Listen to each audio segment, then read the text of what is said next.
All right, guys, you have made it. This is our final lesson for pre-algebra this year. Congratulations on making it through. Now, before we get started on today's lesson, I'm going to forewarn you that there is a moment where you're going to want to panic in here. Some of you.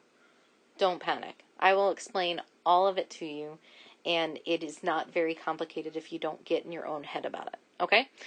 So what we're going to be talking about today is the distance between 2 points. And we are going to be talking about the Pythagorean theorem again. And what we learned in the Pythagorean theorem is that a squared plus b squared equals c squared when you have a right triangle and that the hypotenuse is RC. So this only happens in a right triangle. And if you have two sides, A and B, and you square them, then you will end up with the length of the hypotenuse squared. And so we are going to continue to work with the same formula again. Nothing complicated about that.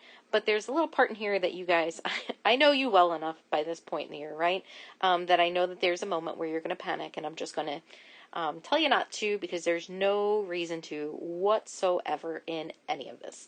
Just keep this formula in mind. That's all we're really dealing with. Okay, so I'm kind of going to zoom in on this page right here, and just deal with this problem. Let's say that I want to find the length of this hypotenuse right here in this problem. Okay, and I want to calculate that out, and I don't want to measure it using a ruler. What I could do is use our formula, right? A squared plus b squared equals c squared. Do you agree with that?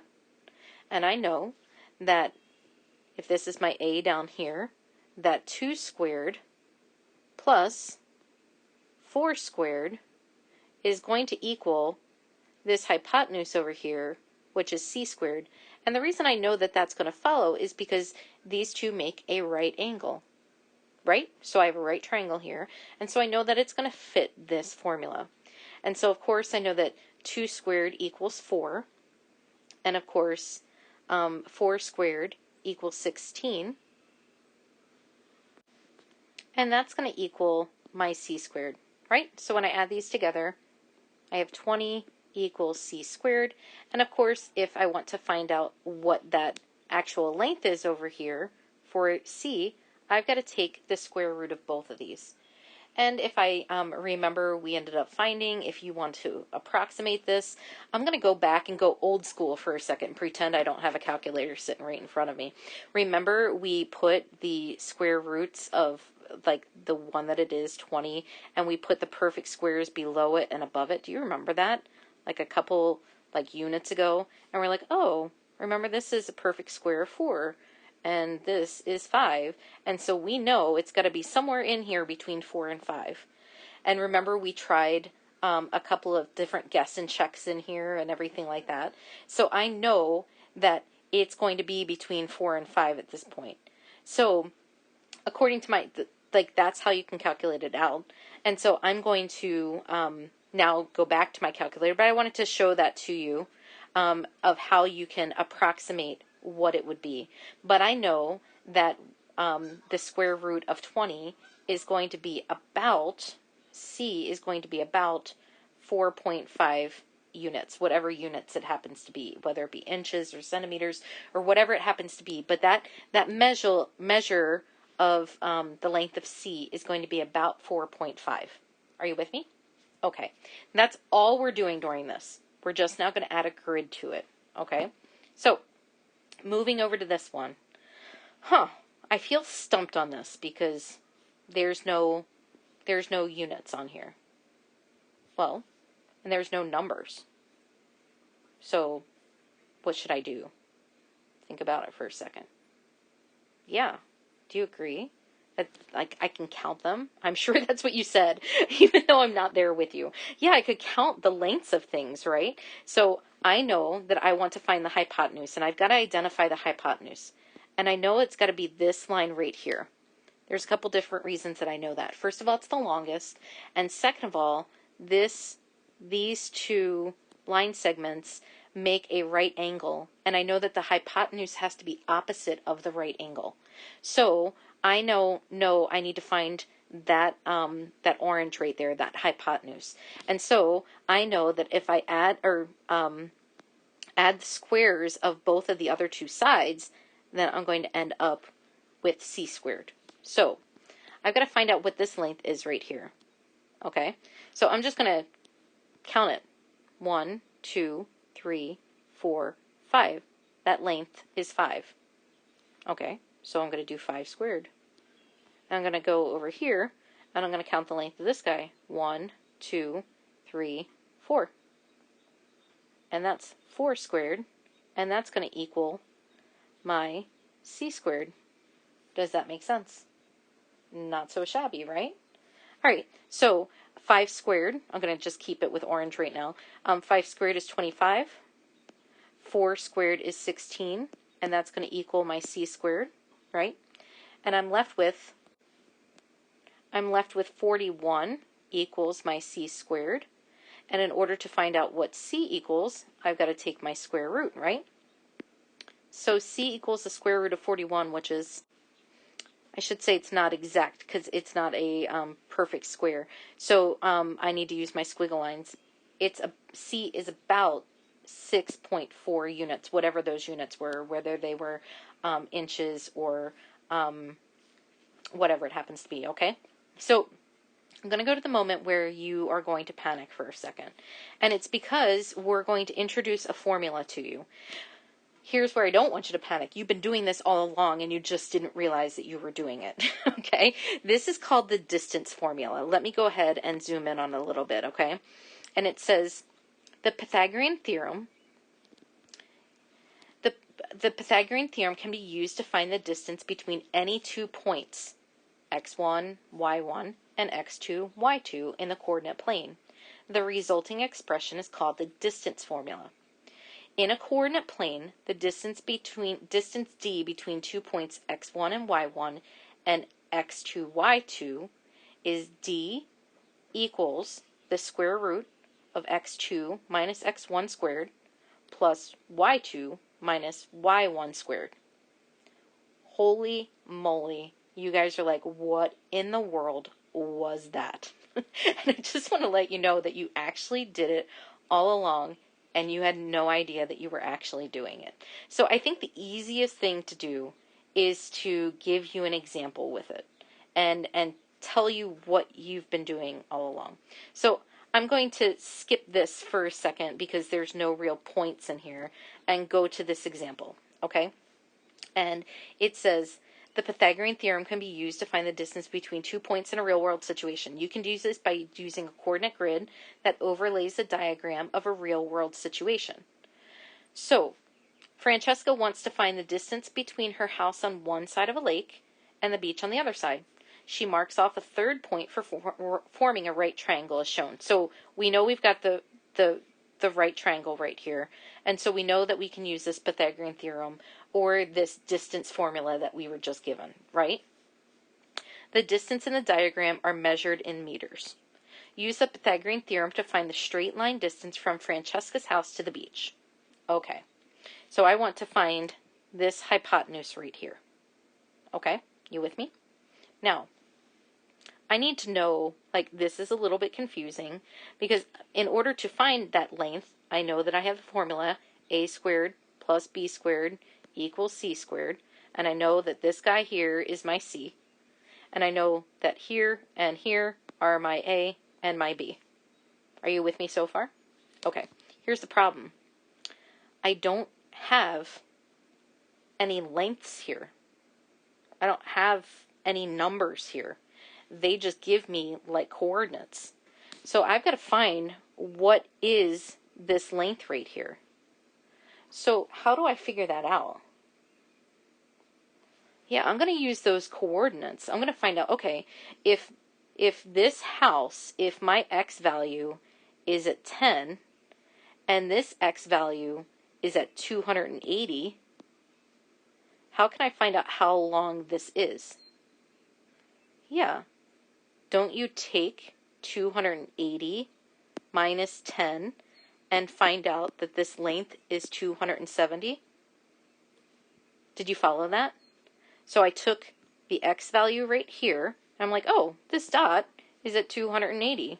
This dot over here is the x value is at 10. So if I started at 10 and I went up to 280, then this length in here has to be 270 because I just subtracted them, right? Okay, so we just found A. I'm going to show you what I did with that to find the A.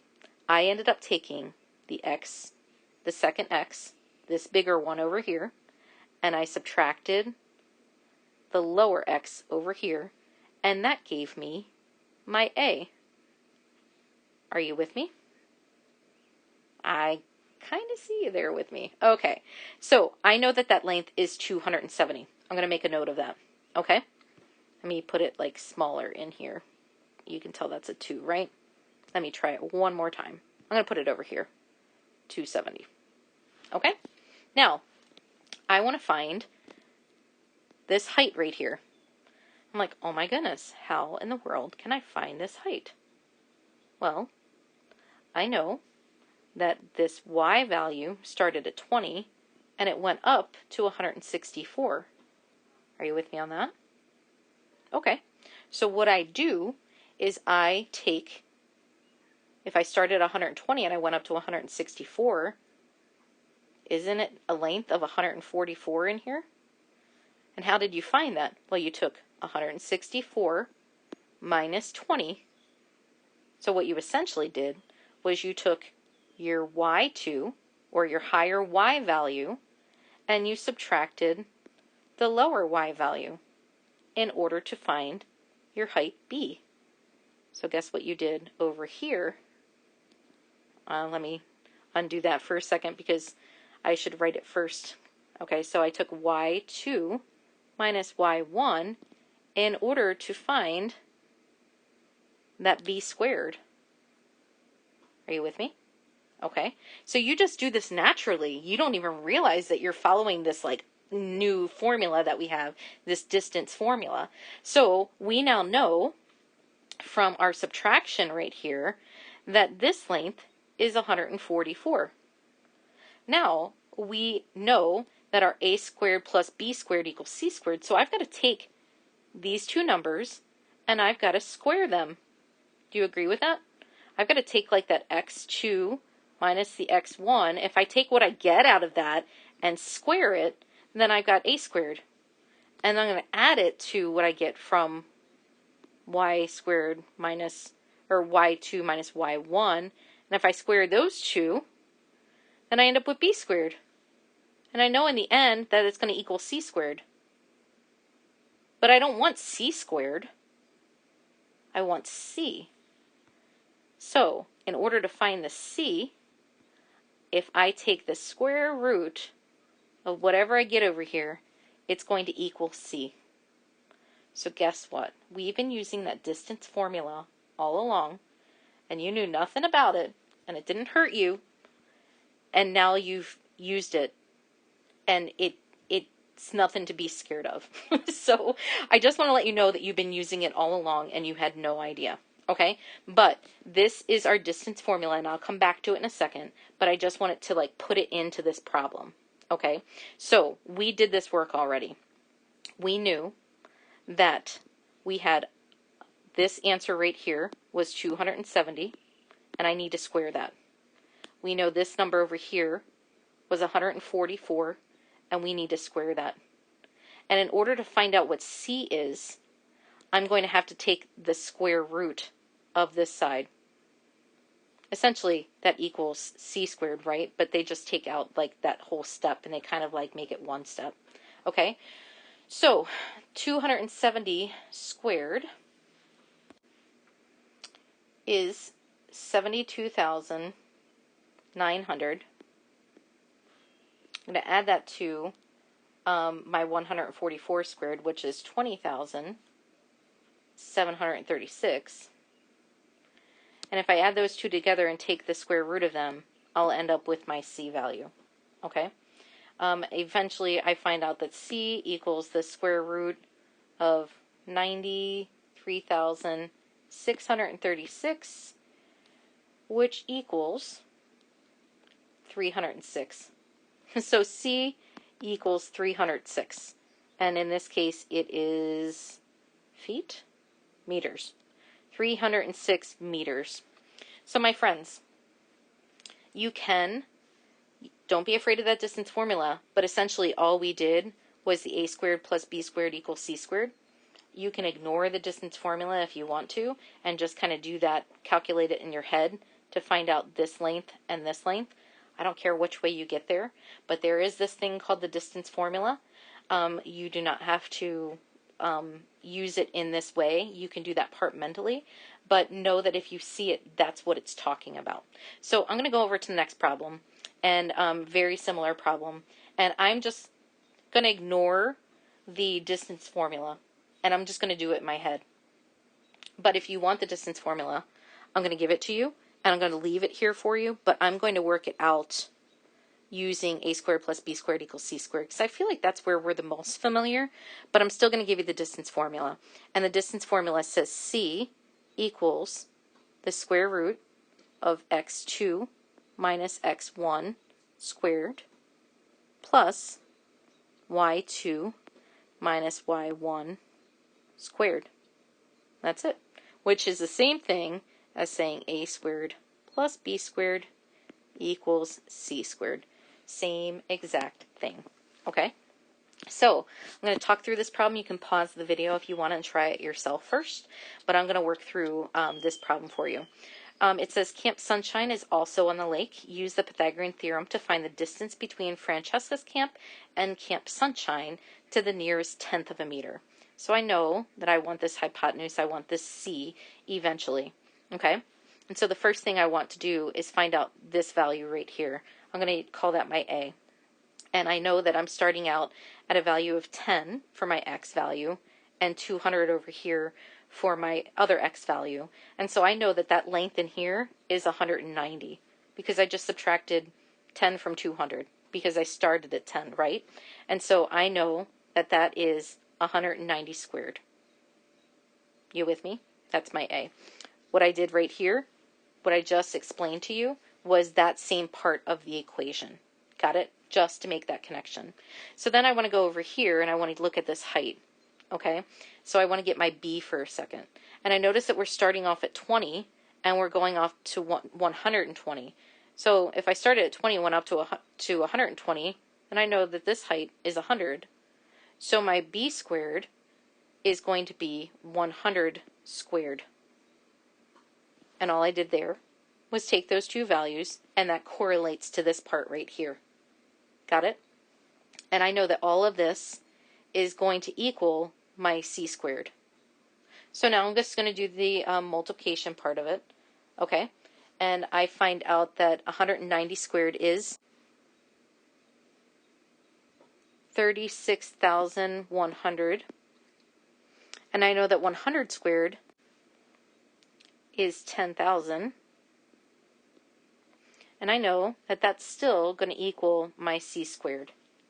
So I'm left on this side with 46,100, and that's going to equal my C squared. You with me on that? So now I have to take the square root of both sides because I want to know what C equals. That's where this square root is coming from.